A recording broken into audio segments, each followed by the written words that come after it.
Ladies and gentlemen, welcome to the YouTube channel grecochess, where we discuss the various aspects of the games of chess. I'm your host. My name is Karilos Aniziris, and in this video, we'll continue discussing what happened Friday night at Floral Park, New York, where I was competing in round 2 of the December Swiss tournament hosted by the Queen's Chess Club. And the reason I'm continuing that is because after I published a previous video, I realized that there was an issue that I had forgotten to address. It didn't come to my mind until after the game, after my publishing the video. And I want to discuss it with you. It is the issue of chess table bases. Some of you may be familiar with it, some people may not. And in case you're not, it is a good opportunity to learn about it and discuss it. But first, let me share my screen with you, and we're going to see what happened in the game. Why doesn't this want to share? Here we are. What you're going to see on the left part, on the board, not the left part, the whole part, is what was the situation after move 59 for white. White had just moved the king from f5 that was in check to e6. And you're going to see that the computer thinks that they have an advantage of minus of 0.67. The minus means black is ahead. Before the move, it was 0. After the move, it is 0.67 for black. But what I want you to pay attention is to the word explore you'll see here on the top right, just below the small rectangle that has me talking. So you look at the word explore. If I hit on the word explore, what are you going to see? You're going to see the moves and the comment that there are no rated games in this position found in the database. Well, it would be a miracle if there was any game in the database that for the first 59 move would have been exactly like the game we played. That would have been a miracle, and the chances are almost zero. So no surprise. There is no surprise with this comment that you read here. But let's go back to analysis. What was my next move? I had a big choice to make. Would I check or not? Of course, if I checked, it's not easy for black to take the pawn on f6, because if my queen can go to the diagonal a1, h8, then I can win the white queen through a skewer. But I did, instead of continuing to checking, because this most likely would lead to a draw, I decided to take the pawn at f2 and see what's happening. Two things are happening. First of all, believe it or not, my advantage becomes a little smaller, from 0.67 to 0.25. Perhaps the computer would like me. No, it's the best move I would have played. I don't even know why it becomes a little smaller, but the difference is minimal. Maybe the computer evaluates one more ply more than that. But in both cases, what the computer is doing, it is going to go, you see depth 26, it's going to go 26 move deep and see what could happen. And because after I play the move, it is a half move more, the position goes a little deeper, that is why there is a small adjustment to this value. But this does not mean too much. It's just the result of the computer doing mathematical calculations. And that's how it comes out. This is if we hit analysis, but I'm going now to hit the word table base. And what you're going to see is the following. You see the word draw. And since it's white's turn to win, they have no move to give them the win. They have these moves. I think there are 9 total. Let's count. There are 9 moves that if they choose any of them, it's a draw. And there are 11 moves that if they hit any of them, it's a loss. Question you may have is why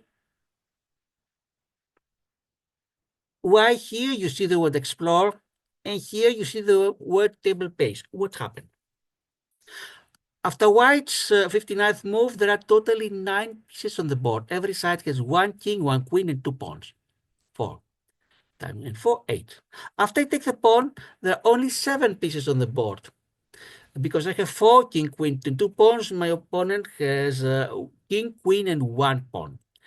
And what happens is that now the combinations are not that many. So instead of the computer doing calculations, you have another option.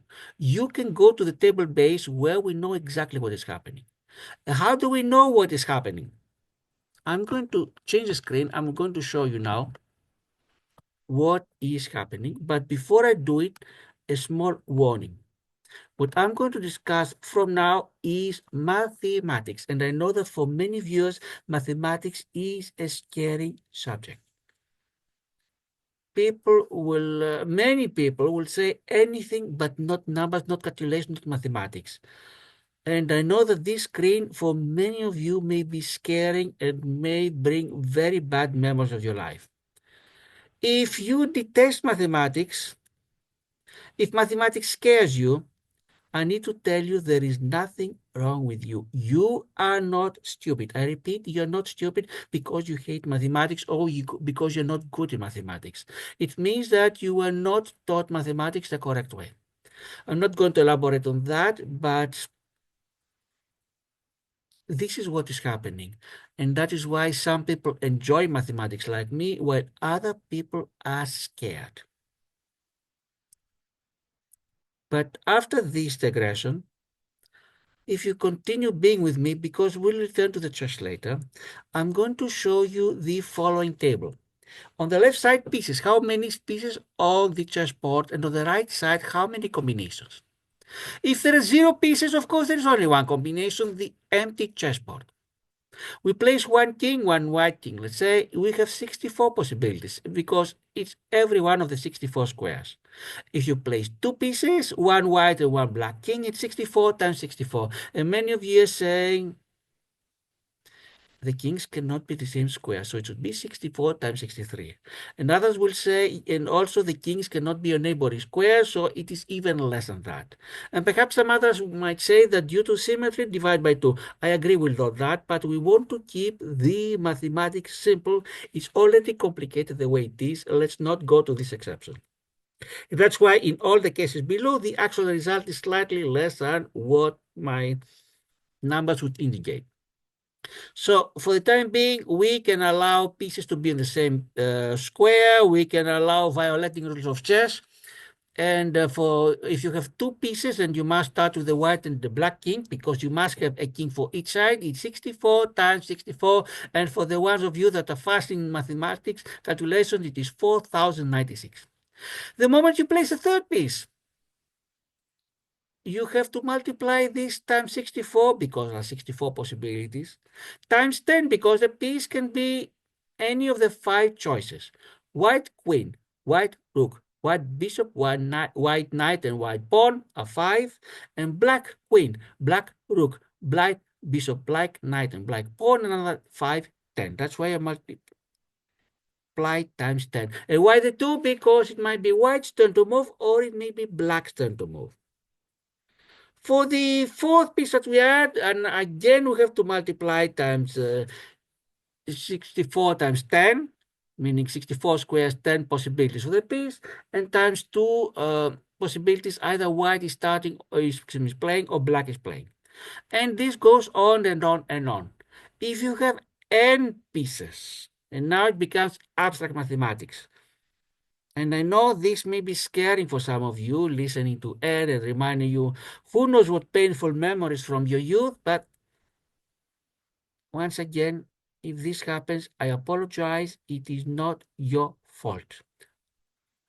It is going to be the following: 64 to the power of n, the 2 stars means to the power of, times 10 to the power of n minus 2, times 2, and this comes to be 2 to the power of 7n minus 1, times 5 times to the power of n minus 2. And for n equals 7, it comes to be 7, it can be 2 to the power of 48 times 5 to the power of 5. And given the fact that 2 to the power of 10 is approximately 1024, this product here comes to be roughly 10 to the power of 18, or this huge number here. What does this mean? It means that currently we have enough computer memory to store this information. If you Add one more piece. This is times 640. This will be about 10 to the power of 21. And we have not yet been able to store that information. What happens for every one of these bytes that corresponds to one possibility, there are the following possibilities. First of all, it could be illegal. Two pieces on the same square, kings next to each other and so on. Some of them, obviously, you can put rules, this is illegal. Other ones, it is a draw. Two kings that are not on the empty board that are not next to each other, it is a draw. Other ones, it's white wins with a checkmate. You can check. Of course, you must provide the computer a function that shows what legal moves are available, and if it's white's turn to move and one of their possibilities leads to white checkmate, white wins. Other ones, similarly, black wins. Other ones can lead to a draw, for example, a stalemate. And if you have the three-move repetition, you cannot check it because you don't know what happened in the previous move. But if it's a stalemate, yes. If the side that is moving is not under check and cannot have any illegal moves, it's a stalemate. And most of the moves most of the positions are inconclusive. We don't know yet. But if it is white turn to move, and one of the possibilities leads to one of the previous where white is winning, then white is winning. If it is black's turn to move and one of their possibilities leads to a possibility where black is going to move, then it is black is moving. And if it is white turn to move and none of the moves leads to a white win, but at least one leads to a draw, it's a draw. And if it's white turns to move and all of the possibilities lead to a black win, it is a black win, and so on. And that is how little by little we can fill the information for all the possibilities. What are the possibilities? One, we said illegal. For example, two pieces on the same square, or kings on neighboring squares. Second one is draw. Third is white wins. Fourth is black wins. In the beginning, what's happening is that each of these possibilities of these bytes is attached to, can be a character, can be a number, it doesn't matter what. You can use the letters I, D, W, or B, or so on. And as you start with some of them, you know what it is.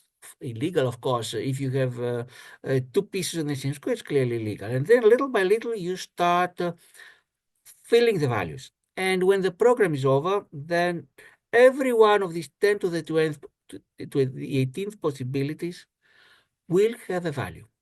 That is how I think it is done. And since I have not specialized on this particular topic, I might be wrong. If anyone knows better, please help me. But based on my knowledge of computer science, that's what I think should happen. There might be easier ways than that.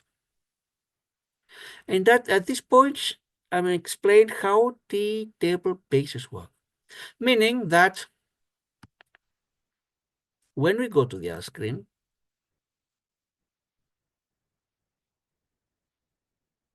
since there are 7 pieces on the board, it means that in the memory, the table-based computer memory, one of the 10 to the 18th bytes corresponds to this position. And that is how the computer can, if you say, instead of clicking analysis, analysis means you ask your computer to do the explicit calculation that may or may not be correct. Usually it's correct, but not always.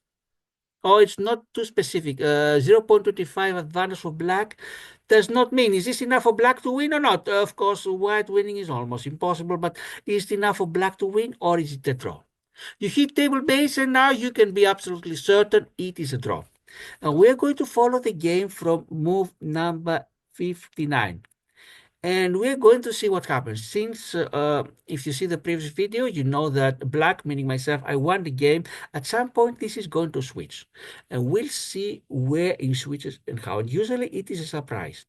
Give an example, when Magnus Carlsen played with Ian Nepomniachtchi, the dramatic game that went to 136 moves, and Magnus Carlsen won and kept on being the world champion.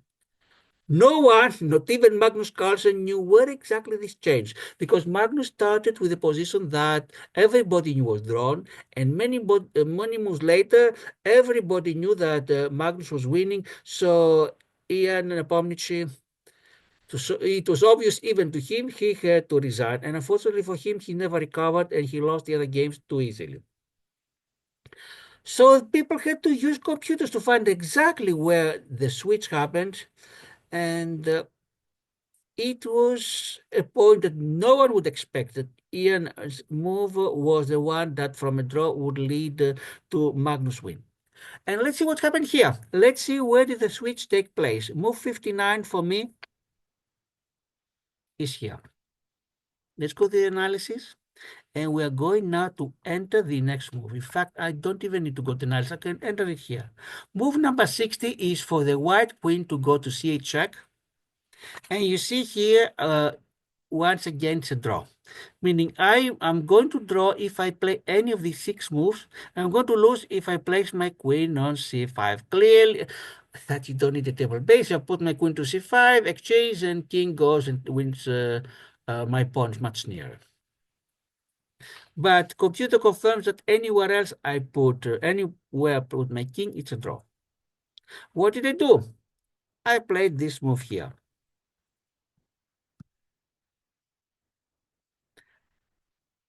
And as you may remember from the video, I was scared because king and queen were on the same diagonal, separated by 2 squares. So if white could find a square on that diagonal to check, I would lose. But fortunately, the only one was c5, where I would win the queen, and my opponent had to go to a non-existing z9 square, as I called it, meaning non-existing z8. I mean, meaning outside the board, which does not exist. That is why it is still a draw. And white is going to win now. We're going to move 69, excuse me, 61, if they play one of the 3 options. And they're going to lose if they play one of the 7 options. If they move their queen, they draw. If they move the king, they lose. And there's no chance to win. That is why it's declared a draw. Let's see what they did. Queen went to c7. That is one of the 3 options. That is why it's still a draw. Now it's my turn. I have 1, 2, 3, 4, 5, 6, 7, 8, 9, 10, 12 moves would keep me the draw, and 7 moves would lose the game for me. As I was telling you, I was in time trouble. Not easy to calculate everything. I had to use my instinct. Some of the moves, of course, can easily be eliminated. If I take the pawn, clearly I lose my queen and I lose the game. That is obvious. What did I play? Queen goes to f3. Queen goes to f3. It is the last of the drawing possibilities. The last away, the least. It doesn't mean it is the worst of all. We completed move number 61. Move number 62.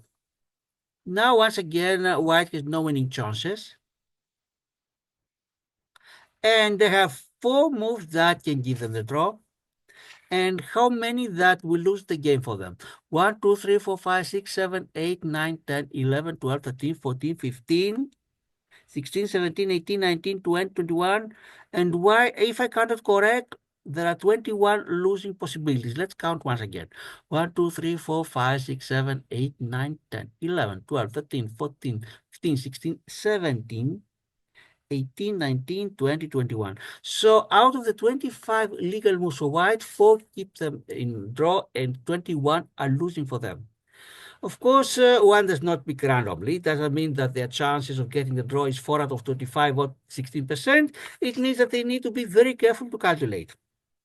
And let's see, what was the 22nd move for white? Queen goes to b6 check. Yes, it was one of the 4 options here. So the game is still a draw. Now it's my turn to move. I have to be careful. And of course, during the game, I had no idea what was happening. Ooh, I'm lucky. All of my 4 legal moves lead to a draw, and there is no chance to lose, at least not at this level. What do I do? King goes to d3, we keep a draw. And at this point, it's white's 63rd move to play. And believe it or not, White has only one move that can keep them to draw, king going to f7, and let's see how many moves to lose. I'm going to count them. 1, 2, 3, 4, 5, 6, 7, 8, 9, 10, 11, 12, 13, 14, 15, 16, 17, 18, 19, 20, 21, 22. So out of the three legal moves for white, and by the way, every one of these moves has been stored in the table-based memory of a computer program. That's how the computer can immediately tell you what is happening. It doesn't need to calculate anything. All it has to do is find which byte corresponds to each possibility and come up with the ready answer. That's how it works. So white is in a very bad situation because let's count how many losing moves they have. 1, 2, 3, 4, 5, 6, 7, 8, 9, 10, 11, 12, 13, 14, 15, 16, 17, 18, 19, 20, 21, 22, 23. Yes, if I count correctly, they have one drawing move and 23 losing. To make things worse, the drawing move is what they call the silent move. No, it's not the queen doing anything spectacular because usually you want to activate your queen to attack the king. That's what you want to win. But in this case, a quiet move by the king going to f7 would have kept them in draw. And of course, before I played my king going to d3, I had no idea that this was the case. No, I'm not a mathematical genius. I cannot calculate. But if I could calculate that thing, and knowing that under best play it is a draw, I would put this test to my opponent. Out of your 24 moves, only one is drawing, and the 23 are losing. And my opponent plays the queen to b3. Check. And now, look what's happening. I only have 4 moves, legal moves. 2 are winning and 2 are drawing. So if I play the drawing, we are back to draw. But let's see. Which are they winning for me? King goes to d2. Or king goes to e2. I mean, if I go to this lower squares down, I win. If I go to the upper one, d4 or e4, it is a draw. Of course, I had no idea to know what was happening. I wanted to place my king as near the g3 as possible to grab it because I believed that if I grab it, I didn't need table bases to tell me that most likely I was winning. I had a very good case. So now, believe it or not, the result was decided at move 63. White played a normal move, a move that anybody would have played. They missed the only silent move that would have given them the draw, and that gave me the win. When I saw that in Tablebase, I was really amazed. Meaning, my luck, what can I say? I was lucky to the extreme. You may remember at move 60, and let's go back to move 60.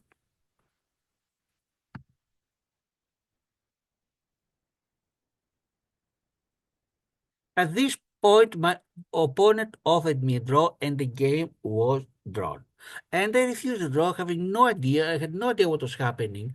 Of course, I felt nice because I had an extra pawn, but that's all I knew. I had no idea what was happening. No idea what the table bases would say, what the calculations, so on. But I wanted to go for the win.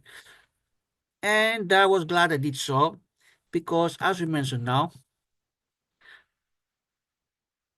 I played king goes to e2 and I'm winning. Now, you see that for white, for my opponent, all the legal moves are losing. How many legal moves does white have? Let's count. 1, 2, 3, 4, 5, 6, 7, 8, 9, 10, 11, 12, 13, 14, 15, 16, 17, 18, 19, 20, 21, 22. 22 moves and all of them are losing. So what is the move they played? Queen goes to c2, a very normal move. Not easy to see the result.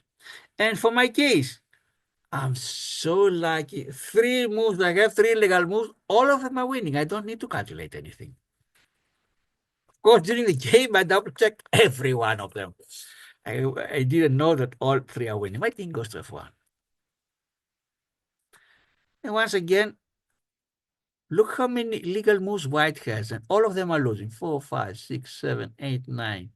1, 2, 3, 4, 5, 6, 7, 8, 9, 10, 11, 12, 13, 14, 15, 16, 17, 18, 19, 20, 21, 22, 23, 24, 25, 26, 27. 27 moves has white. All of them are losing. And what did they play? 65th move. The queen goes to f5. When I saw that, I was feeling that was not a good choice of my opponent to exchange queens, but little did I know that I had won the game a few moves earlier. But still, I need to be careful. Look what's happening, believe it or not. I have 8 legal moves, 5 will give me the win, and 2 will give me the draw, and 1 may even make me lose the game. And it's clear which one will lose the game. If I put my queen on f4 here, of course I'm losing. It doesn't need too much of a genius. The obvious moves, especially to take the queen, would have led to the draw. I didn't know it, of course, at that time based on table basis, but based on feeling, I felt that if, as I say, to take is a mistake. If you're going to exchange queens, let my opponent initiate the exchanges and let my king be as near the g3 square as possible. That's what I was thinking at that time. And yes, I did some calculations in my mind, but you understand, under the stress of the moment, more than 2.5 hours after the game began, I could not even trust my calculations. But my instinct said, let's put the king as near the g3 square as possible. And what did I play? King goes to g2. This move here, king goes to g2. 66 move for white. What did white do? Again, white used the saying to take is a mistake, and instead of exchanging the queens, white took my pawn. And of course, that's what they should have done. But if you see here, all legal moves of white 1, 2, 3, 4, 5, 6, 7, 8, 9, 10, 11, 12, 13, 14, 15, 16, 17, 18, 19, 20, 21, 22, 22, all 22 are losing. But they took the pawn. What else could they do? This move here. Now it's my turn to play. Move number 66. And believe it or not, I have 5 winning moves. I have 14 drawing, and I even have another 5 losing. So if I chose any of the 5 losing moves, or even though before I was winning, I would have lost a game. What did I play? I just calculated one of these moves. The queen goes, takes to a5, and in my mind, I saw I'm winning. So I take the queen. Now I'm exchanging. Why? Because if I don't exchange now, my opponent can move the queen anywhere they want, and the game continues. Meaning if I played any of the other 4 options or any of the other options, the game continues. But I had calculated that if we exchange queens, the calculations are very simple and I'm winning. So better take the sure win than gamble of what would happen. So I think that is why now it is the exception. To take is not a mistake, but it is a win. I take it. What can my opponent do? 3 choices, all are losing. Of course, we'll take the queen. It's very obvious that if they put their king on e7 or g7, it is hopeless. Here they might have a chance. And now it is my turn. I have 2 moves that will give me the game and 6 that will lose me the game. Even now I have to be careful, but now it is obvious. Because if I take the pawn, all of my opponent's moves now clearly are losing. There are 6 moves for my opponent and all of them would lose. And let's go to the analysis to see what would have happened if my opponent had not resigned.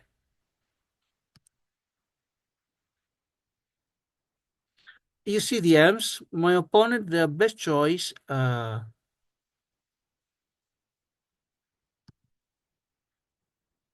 you see, they go to e4, I go to f2, d4, f3, e5, g3. Now my pawn goes to promotion. That is clear from now on.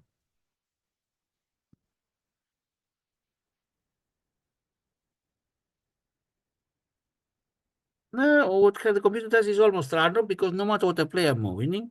Just let's follow it until the end.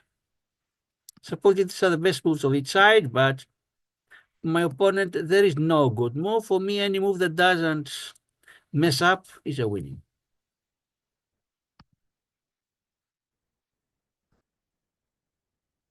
So that's what would have happened had my opponent not resigned. In move 79, I would have checkmated.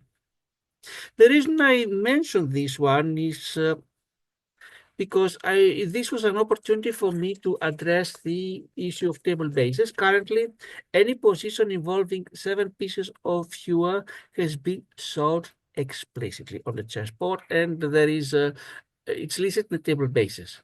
Hopefully, if we have enough memory, we can add this 8, 1, 9, and so on. And clearly, if we reach the... Let's look at the other screen.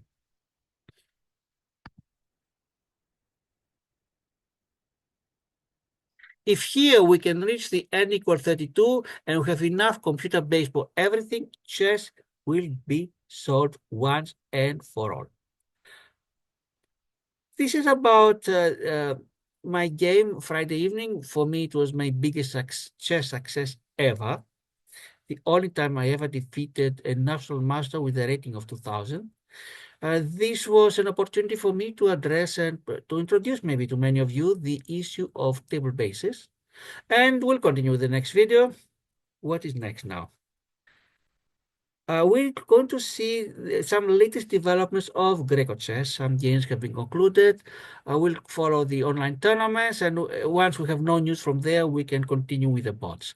But thanks for watching. Thanks to the viewers. Hope you enjoyed this introduction of table bases. If the mathematics scared you, once again, I apologize. It's not my fault. It's not your fault. Something needs to be done to make mathematics fun. For now, thanks to the viewers, to the subscribers, to the likes, to the encouraging comments. Thanks to the people that congratulated me for the win. This is Harry Lasanisiris, my YouTube channel Greco Chess. Goodbye.